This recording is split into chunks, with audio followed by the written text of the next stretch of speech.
Good morning, students.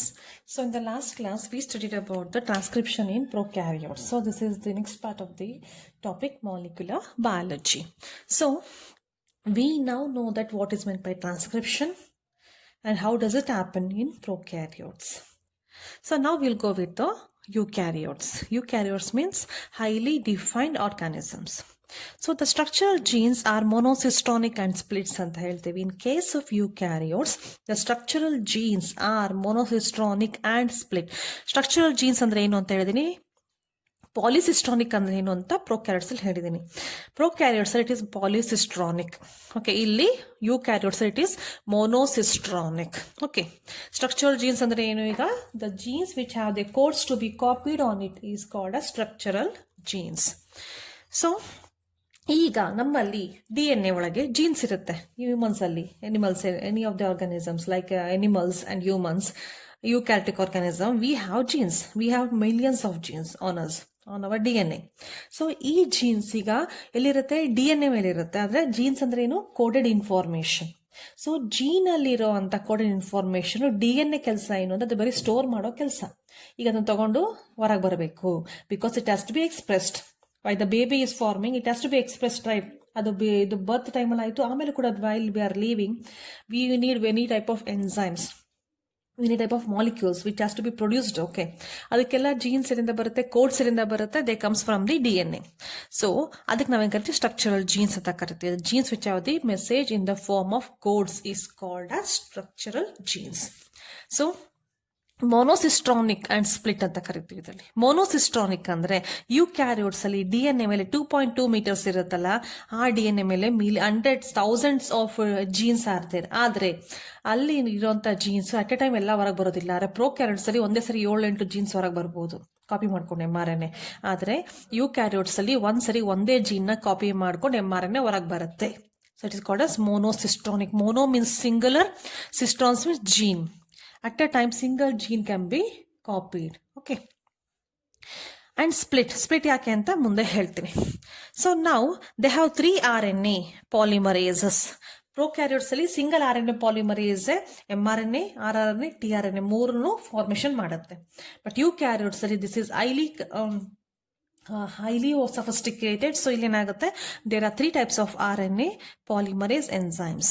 This is important. Okay, they are asked this for the exam last year also, 1 marks question. Polymerase 1 transcribes rRNA. Polymerase 1, RNA polymerase 1 is an enzyme which helps in the formation of rRNA. RNA polymerase 2 is an enzyme which helps in the transcription of mRNA. RNA polymerase 3 is an enzyme which helps in the transcription of tRNA. This is very important. Okay, remember this. So next we'll go with the actual process of the transcription. So we know that transcription occurs from the 3' to 5' end. Okay, ಈಗ ಇದು unit ಅನ್ಕೊಳ್ಳಿ. ಇದು gene copy ಆಗಬೇಕು. ಎಷ್ಟೊಂದು genes ಇರುತ್ತೆ. ಈಗ for example we take that this gene which is located on here has to be transcribed. ಇಲ್ಲಿ locate ಆಗಿದೆ ಅಂತ ಅಂದ್ರೆ ಯಾವಾಗಲೂ ನಾವು 3' ಎಂಡ್ ಅಲ್ಲಿ ಇರುವಂತ 3' ಎಂಡ್ ಥ್ರೂ 5' ಎಂಡ್ ಅಲ್ಲಿ ಇರುವಂತ ಜೀನ್ ಕನ್ಸಿಡರ್ ಮಾಡ್ಕೋಬೇಕು.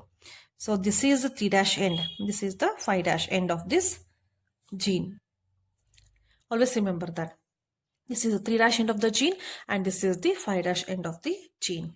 So ಇಲ್ಲಿ ಇರುವಂತ ಜೀನ್ ಸ್ಟ್ರಕ್ಚರಲ್ ಜೀನ್ ನ ಕಾಪಿ ಮಾಡಬೇಕು. If this is the structural gene, ನಾವು ಕಲ್ತಿದ್ವಿ ಲಾಸ್ಟ್ ಕ್ಲಾಸ್ ಅಲ್ಲಿ, at the 3' end is a promoter region, this is the structural region and this is the terminator region, 5' end of this gene. 3' to 5' ಅಲ್ಲಿ ನಾವು 3' to 5' ನಾವು ಹಿಂಗೆ ತಗೊಂಡಿದೀವಿ, easy convenient ಕಲೀಲಿಕ್ಕೆ. Okay, so here comes the enzyme called as RNA polymerase.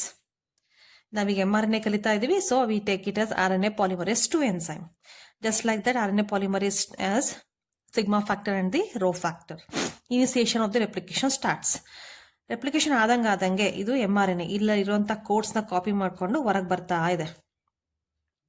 So here ಹಾಕಸ್ the component, ಇದು mRNA ಹೊರಗೆ ಬಂದ ತಕ್ಷಣ ಈ ಕೋಡ್ಸ್ ನ ಕಾಪಿ ಮಾಡಿಕೊಂಡು DNA ಇಂದ mRNA ಹೊರಗೆ ಬಂದ ಕೂಡಲೇ there occurs a process called as capping. What is capping? Capping means adding of methyl guanosine triphosphate MGPPP at the 5' end of a mRNA is called as capping. Listen carefully. Capping means addition of methyl guanosine triphosphates MGPPP ಇದು ಖಾಲಿ ಇರುತ್ತೆ. ಆದರೆ 5' ಎಂಡಲ್ಲಿ ಇದು 3' to 5' ಅಂದರೆ ಹೊಸದೇನಿರುತ್ತೆ 5' to 3' ಇರುತ್ತೆ ತಾನೆ.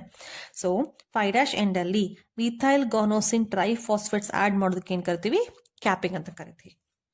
So capping is a process of adding of methyl guanosine triphosphates to the 5' end of the gene mRNA. Okay. So ಇದು ಹೊರಗೆ ಬರ್ತಾ ಇದೆ, ಈಗ ಹೊರಗೆ ಬಂತು, ಈಗ ಕಾಪಿ ಮಾಡ್ಕೊಂಡು DNA ಕಂಬೈನ್ ಆಯಿತು. So this is the 5' end, this is the 3' end. So now this is actually called as HNRNA. ನಾವು mRNA ಅಂತ ಕರೆಯೋದಿಲ್ಲ, ಆಕ್ಚುಲ್ ಆಗಿ ಇಲ್ಲಿ HNRNA ಅಂತ ಕರಿತೀವಿ. Heterogeneous RNA. HN means heterogeneous RNA. So heterogeneous ಅಂತ ಯಾಕೆ ಕರಿತೀವಿ ನಾವು? ಹೆಟಿರೋ ಅಂದ್ರೆ many genes are there. So ಇಲ್ಲಿ ನೋಡಿ ನಾವು ಸ್ಪ್ಲಿಟ್ ಅಂತ ಯಾಕೆ ಕರೆದ್ವಿ ಅಂತ ಇಲ್ಲೇ ಗೊತ್ತಾಗುತ್ತೆ, ಹೆಟೆರೋಜಿನಸ್ ಅಂತ ಯಾಕೆ ಕರಿತೀವಿ ಅಂತ ಇಲ್ಲೇ ಗೊತ್ತಾಗುತ್ತೆ. ಸೊ ಇಲ್ಲಿ ನಿಮಗೆ ಎರಡು ಕಾಣ್ತಿದ್ಯಾ, ಎಕ್ಸಾನ್ಸ್ ಇಂಟ್ರಾನ್ಸ್ ಅಂತ. 2 ಕಲರ್ಸ್ ಆರ್ ಯೂಸ್ಡ್. ಎಕ್ಸಾನ್ ಅಂತ ಒಂದು ಪ್ಯಾಚ್, ನೆಕ್ಸ್ಟ್ ಇಂಟ್ರಾನ್ ಒಂದು patch of exon, 1 patch of intron. ಈ ತರ ಇರುತ್ತೆ ಇಲ್ಲಿ ಯೂಕ್ಯಾರಿಯೋಟ್ಸ್ ಅಲ್ಲಿ. And this is called a split jeans. Okay, having both exons and introns on the mRNA is called a split genes. Exons are the coding regions, introns are the non-coding regions. ಈ DNA ಮೇಲೆ codes ತಗೊಂಡ್ ಬರುತ್ತಲ್ಲ, ಆ codes coding region ಯಾವ್ದು ಕರಿತೀವಿ ನಾವು exons ಅಂತ ಕರಿತೀವಿ. ಇಂಟ್ರಾನ್ಸ್ ಅಲ್ಲೂ ಕೂಡ ನ್ಯೂಕ್ಲಿಯೋಟೈಡ್ಸ್ ಇರುತ್ತೆ, ಬಟ್ ಅದರಲ್ಲಿ ಯಾವುದು ಕೋಡ್ಸ್ ಇರೋದಿಲ್ಲ. So in case of eukaryotes the genes has said to be split genes because it carries exons which are the coding regions, introns which are the non-coding regions. So exons parallel next to introns next ಮತ್ತೆ exons ಈ ತರ ಇರುತ್ತೆ, 5' to 3'. Okay, so it is called as heterogeneous. ಎರಡು ತರ jeans ಇರುತ್ತೆ ತಾನೆ, exons and introns. So it is called as heterogeneous RNA or split genes. ಈಗ ನಮಗೆ ಏನ್ ಬೇಕು, exons ಮಾತ್ರ ಬೇಕು, we don't want introns. So what happens, here occurs a process called as RNA splicing. RNA splicing is a process where introns, that is the non-coding regions, are removed. Introns are removed and they are called as RNA splicing by the specific enzyme. ಯಾವ್ದೋ enzyme ಬರುತ್ತೆ, ಅದು introns ನೆಲ್ಲ cut ಮಾಡ್ಕೊಂಡು ತಗೊಂಡು ಹೋಗ್ಬಿಡುತ್ತೆ. It is called as HNRNA. Next ಏನಾಗುತ್ತೆ, RNA splicing ಆದ್ಮೇಲೆ there occurs a process called as polyadenylation.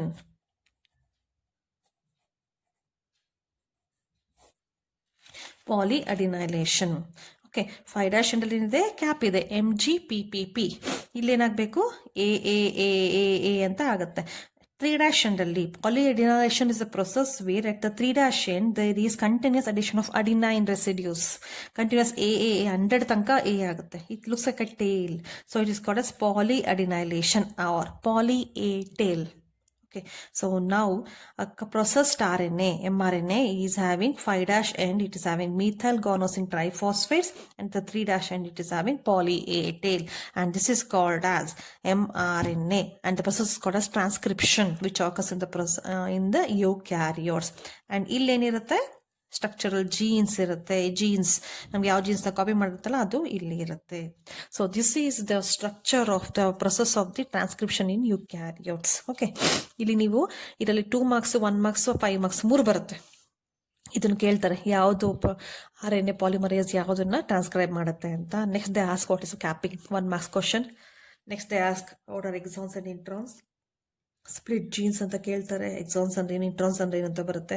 RNA splicing ಅಂದ್ರೆ ಏನು, ಪಾಲಿಹೈಡ್ರೋಲೈಸೇಷನ್ ಅಂದ್ರೆ ಏನು, ಇವೆಲ್ಲ ಕ್ವಶನ್ಸ್ ಬರುತ್ತೆ 1 marks. ಯಾವ್ದಾದ್ರು ಒಂದು ಬಂದೇ ಬರುತ್ತೆ 1 marks ಗೆ. ಸೊ 5 marks ಬಂದ್ರೆ ಇದು ಫುಲ್ ಪ್ರೊಸೆಸ್ ಬರೆಯೋದಿರುತ್ತೆ. Okay, next will go to the next part of the topic, genetic code. So what is meant by genetic code? So the relationship between the sequence of amino acids in a polypeptide and nucleotide sequence of DNA or mRNA is called as genetic code. It's a relationship between the sequence of amino acid in a polypeptide. Okay, ಇದು DNA ಮೇಲೆ ಏನಿರುತ್ತೆ, DNA has nucleotides, right? We know that DNA has nucleotides. ಈ DNA nucleotides ಇರೋದು polypeptide is a nucleotide sequence, mRNA is a genetic sequence. Okay, ಇದು mRNA, ಇದು DNA and this is mRNA. So ಇದ್ರ ಮೇಲೆ ಏನಿರುತ್ತೆ, nucleotide sequence ಇರುತ್ತೆ ತಾನೆ. So ಇಲ್ಲಿ ಏನಿರುತ್ತಲ್ಲ ಅದೇ ಇಲ್ಲಿರುತ್ತೆ. So this relationship between the sequence of amino acids in a polypeptide. So idralli nucleotides iruttalla, these nucleotides are corresponding to the amino acids for the formation of proteins. Simple agi heltini ಕೊಳ್ಳಿ, DNA ಮೇಲೆ genes irutte. These genes are copied by the mRNA by the process called as transcription. Okay, mRNA ಮೇಲೆ ಈ codes ಬರುತ್ತಲ್ಲ, ಇದು ನಾವೇನ್ ಕರಿತೀವಿ ಈಗ coded messages. ಈ coded messages ಏನಿದೆ ಅಲ್ಲ, ಇದಕ್ಕೆ ನಾವೇನ್ ಕರಿತೀವಿ ಈಗ, these forms the amino acid corresponds to the amino acids and they forms the proteins. So idu express agodu proteins agi and that is called as genetic code. Iga adenine, guanine, cytosine, uracil are the nucleotides present in the RNA. So idin yav tararu combination agbodu in the formation of 3 AUG, CUG, GCU, UCG ee tara yadar irbodu. There are 64 and these are called as genetic code. The term was coined by George Gamow. This was the term coined by genetic code was a term coined by George Gamow. Coming to the properties of genetic code, this is important. Properties na usual agi 5 marks ge keltare. Which are the properties of the genetic code? Triplet codons. Codons are always triplet. Codons ಹೆಂಗಿರುತ್ತೆ ಅಂತಾರೆ, ನೀವು open ಮಾಡಿದಾಗ ಈ ತರ ಸಿಗುತ್ತೆ. ಹೇಳಿದ್ನಲ್ಲ AGCU, ನಿಮ್ಮಲ್ಲಿರೋದು 4 nucleotides, adenine, guanine, cytosine and uracil. ಇದು ನೀವು ಎನಿ ಟೈಮ್ ಅಲ್ಲಿ ಇರ್ಬೋದು, ಆದರೆ ಟ್ರಿಪ್ಲೆಟ್ಸ್ ಅಲ್ಲಿ ಇರುತ್ತೆ. AGCR ಇರುತ್ತೆ, GCU ಈ ತರ ಯಾವ್ದಾರು ಇರ್ಬೋದು. 64 combinations are there. Okay, so they are always in triplet. So codons ಯಾವಾಗಲೂ ಟ್ರಿಪ್ಲೆಟ್ಸ್ ಆಗೇ ಇರುತ್ತೆ. ಓಕೆ, ಮೂರ್ ಕೋಡ್ಸ್ ಪ್ರೆಸೆಂಟ್ ಆಗಿರುತ್ತೆ. AGC any 3 nucleotides forms 1 codons. Okay, so they are triplet codons. ಎರಡೂ ಇರೋದಿಲ್ಲ, ಹಾಗಂತ AU GU ಈ ತರ ಇರೋದಿಲ್ಲ. They are always the form of triplet. AU GU GCU GU ಈ ತರ. Next is non-ambiguous. Codons are coded to be non-ambiguous. What is the meaning of non-ambiguity? One codon codes for one amino acid and not any other. One codon, AUG. For example, AUG is one codon. This codes for methionine only. UUU is one codon. It codes for phenylalanine only. Okay, so this is called as non-ambiguity ಅಥವಾ non-ambiguous. Codons are non-ambiguous ಅಂದ್ರೆ one codon codes for one amino acid and not any other. Code is degenerate ಅಂದ್ರೆ ಏನು? For a particular amino acid more than one codon can be used. ಕೆಲವು particular amino acids ಗೆ more than 1 ಇದಾವೆ. For example, phenylalanine has 2 codons and arginine has 6 codons. Okay, ಕೆಲವು codons ಏನದ ಒಂದು amino ಆಸಿಡ್ಗೆ ಕೆಲವಕ್ಕೆ ಮೋರ್ ದೆನ್ 1 or 2 ಕೋಡಾನ್ಸ್ ಆಗ್ತದೆ. So it's called as code is degenerate. Code is commaless. Code ಬರೀವಾಗ ನೀವು ಪೇಪರ್ಸ್ ಅಲ್ಲಿ ಅಥವಾ ಬುಕ್ ಅಲ್ಲಿ AUG CUG GUG UUU ಹಿಂಗೆ ಬರ್ತೀರಾ. ಇಲ್ಲಿ AUG ಆದ್ಮೇಲೆ ಕೋಮಾ, ರಿಪೀಟ್ ಕೋಡ್ಸ್ ಅಂತ ಕಾಮಾ ಗಿಮಾ ಫುಲ್ ಸ್ಟಾಪ್ ಏನು ಇಲ್ಲ. These are commaless. ಎಲ್ಲೂ ಕೂಡ ಕಾಮಾ ಇಲ್ಲ. Code is non-overlapping. The same letter cannot be used for 2 different codons. ಹೀಗೆ ಹೇಳ್ದೆ ನಿಮಗೆ. AUG CUG GUG. For example I am taking. Okay, AUG ತಗೊಂಡ್ಮೇಲೆ ಇಲ್ಲಿ ನಿಲ್ಲಿಸ್ಬಿಡ್ಬೇಕು. ನೆಕ್ಸ್ಟ್ CUG ಫುಲ್ ಸ್ಟಾಪ್ ಇಡಬೇಕು ಅಂತಲ್ಲ. This is right as AUG GUG only. AUG ಆದ್ಮೇಲೆ ಮತ್ತೆ ಈ ಜಿನ ತಗೊಳಕ್ ಬರೋದಿಲ್ಲ. So this is called as non-overlapping. Code is universal. ಎಲ್ಲ ಆರ್ಗಾನಿಸಮ್ಗೂ AUG ಅಂದ್ರೆ ಮಿಥಿಯೋನೈನೆ, GUG ಅಂದ್ರೆ ಫ್ಯಾಲೈನೆ, CUG ಅಂದ್ರೆ ಫಿನೈಲ್ಅಲನೈನ್. ಈ ತರ ಹೆಸರಿದಾವೆ, ಅವು ಬುಕ್ಸ್ ಅಲ್ಲಿ ಇದಾವೆ, ನೀವು ನೋಡ್ಕೋಬೇಕು ಅನ್ಸರಿ. ಓಕೆ, ಒಂದ್ 3-4 ಎಕ್ಸಾಂಪಲ್ ಕಲಿಬೇಕು. ಎಲ್ಲ ಹ್ಯೂಮನ್ಸ್ ಅಲ್ಲೂ ಅದೇ, ಬ್ಯಾಕ್ಟೀರಿಯಾದಲ್ಲೂ ಅದೇ ಹೆಸರು. ಓಕೆ, AUG ಅಂದ್ರೆ ಮಿಥಿಯೋನೈನ್. ಹ್ಯೂಮನ್ಸ್ ಅಲ್ಲೂ ಆಯ್ತು, ಪ್ಲಾಂಟ್ಸ್ ಅಲ್ಲೂ ಆಯ್ತು, ಎನಿಮಲ್ಸ್ ಅಲ್ಲೂ ಆಯ್ತು, ಬ್ಯಾಕ್ಟೀರಿಯಾದಲ್ಲೂ ಆಯ್ತು. It is methionine only. ಆ ತರ example. This is universal from all the organism, from bacteria to humans. It is same. Initiator codon. ಯಾವಾಗಲೂ ಕೋಡಾನ್ ಇನಿಷಿಯೇಟ್ ಮಾಡಬೇಕು. ಜೀನ್ಸ್ಗಿಂತ ಮುಂಚೆ ಯಾವಾಗಲೂ AUG ಅಥವಾ GUGನೇ ಇರುತ್ತೆ. ನಾ ಇದನ್ನ ಟ್ರಾನ್ಸ್ಕ್ರಿಪ್ಷನ್ ಯೂನಿಟ್ ಅಲ್ಲಿ ಹೇಳಿದೀನಿ. ಕೋಡಾನ್ಸ್ ಅಲ್ಲಿ ಸ್ಟಾರ್ಟಿಂಗ್ ಯಾವಾಗಲೂ ಇನಿಷಿಯೇಟರ್ ಕೋಡಾನ್ ಏನಿರುತ್ತೆ AUG ಆರ್ GUGನೇ ಇರುತ್ತೆ. ಇದು ಬಿಟ್ಟು ಯಾವುದೂ ಇರೋದಿಲ್ಲ. So there are 2 initiator codon, AUG or GUG. Terminator codons genes ಆದ ತಕ್ಷಣ ಎಂಡಲ್ಲಿ 3 ಟರ್ಮಿನೇಟರ್ ಕೋಡಾನ್ಸ್ ಇರುತ್ತೆ. UAA, UAG, UGA. UAAಗೆ ಯಾವುದು, ಇವು ಮೂರಕ್ಕೂ ಯಾವುದು ಅಮೈನೋ ಆಸಿಡ್ಸ್ ಇಲ್ಲ. Okay, so they are also called as nonsense codons. These three are called as nonsense codons because UAA, UAG, UGA doesn't code for any amino acid, but they only helps in the termination of transcription. UAA is called as ochre, UAG is called as amber, and UGA is called as opal. So they are called as nonsense codons because they doesn't code for any of the amino acids. Okay, thank you.